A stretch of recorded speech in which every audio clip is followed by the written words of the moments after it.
Okay, I am with Nordine Ghachi from DOWiNO, which is a video game company in France. Very kindly joined us to talk to us for the virtual science fair that we're doing. Nordine, perhaps you could tell us a little bit about yourself, who you are, and what you do.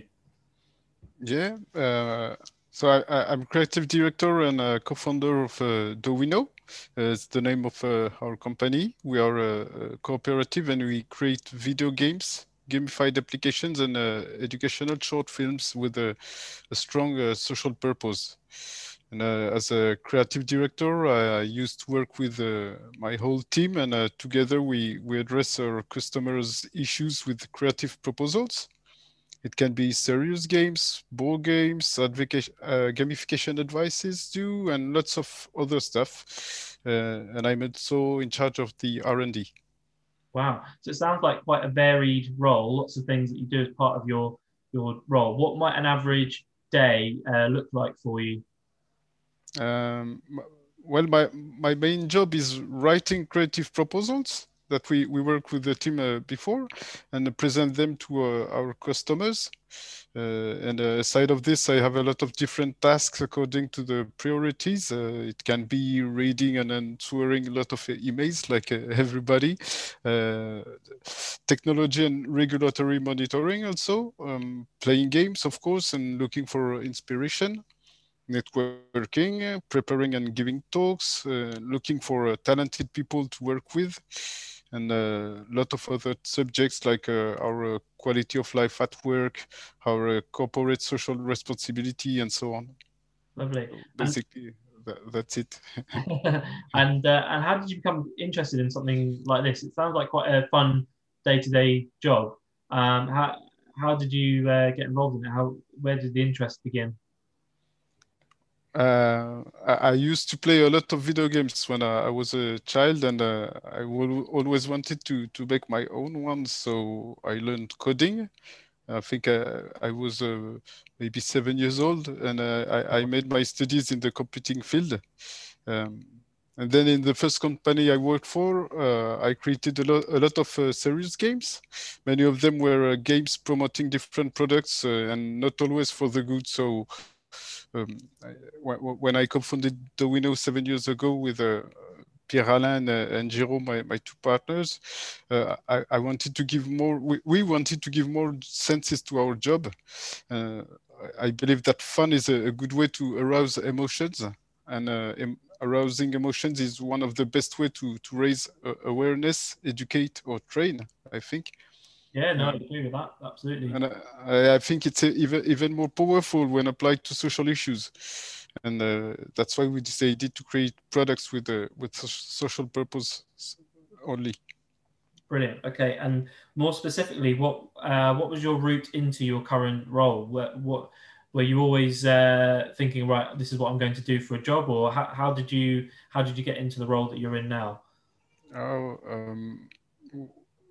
well, I started as a generous programmer, in a little multimedia company. I coded some video games and a lot of websites too. And aside of this, I also wrote a lot of game design documents. And as the business grew, I became then project manager, and finally I took an account manager position, which was very cool because I was able to introduce myself, my game concepts directly to the company's customers. Right. Okay. And so this is a virtual science fair that we're doing, and obviously you're talking about game designing video games. It might not be apparent straight away that video games involves lots of technology, and you've talked already about lots of coding that you do. Could you talk to us a little bit more about the technology STEM aspect of your role? Well, it's a difficult question because in the serious game industry, STEM subjects are very important. Since we use a lot of science and tech in our job, like programming, mathematics, physics, and so on. And plus, we create a lot of serious games addressing STEM subjects, particularly in the medical field.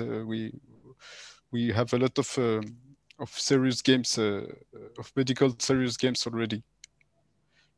So it's STEM subjects are everywhere in our job. And you talked about, you got interested in it because you played lots of video games as a child and growing up.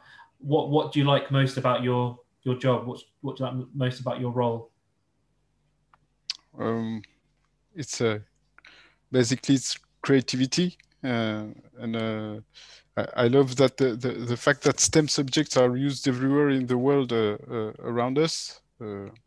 They are part of the real world and allow humanity to evolve. So STEM subjects can address very concrete issues and be used for the good.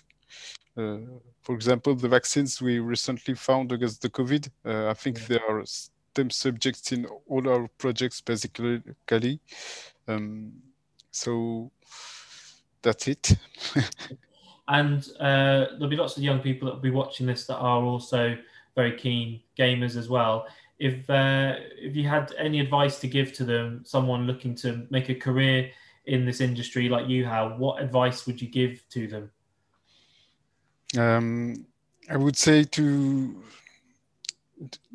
you have to be very, very creative, of course, to be curious, to have thirst to learn, because we work on a lot of different subjects. You have you must have a good video game culture too, and you have to love to play video games, of course.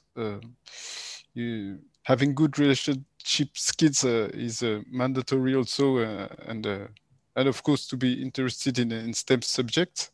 Um, as an advice, the piece of advice I would give, I would tell to study a lot of existing games and see how they work, especially their gameplays, and also work on original ideas. It's very important to show innovative stuffs. I think it's easier to find a career in game design when you can already show some works you made, but this requires a lot of personal hard work. I think no, I think you're absolutely right. I think that's some really good advice. And I think, sorry, just one last question. Because the reason I reached out and contacted you in the first place was because your team had developed the game The Blind Legend. Mm-hmm. Perhaps you could just tell us a little bit more about The Blind Legend. Yes, Blind Legend is it's the first hack and slash action video game without any image, and so it's accessible for the blind people. Uh, um, but not only because we wanted to give to all the gamers an innovative gameplay experience. This game uses 3D sound technology. It's called a to create 3D landscapes only with sound. And in this game, you embody a blind knight who follow his little daughter to save his wife, who's been captured by the evil King Thork. And in this video game, you can explore freely the world in which we evolve, and you can fight with a lot of different ways the enemies that you encounter. Um, Basically, that's it. Well, if anyone watching this has played it, I hope they get in touch with us and let us know and give us some feedback, and we'll pass that on to you. Nordine, thank you very much for doing this with us. Thank you very much. Thanks to you. Bye. Bye bye.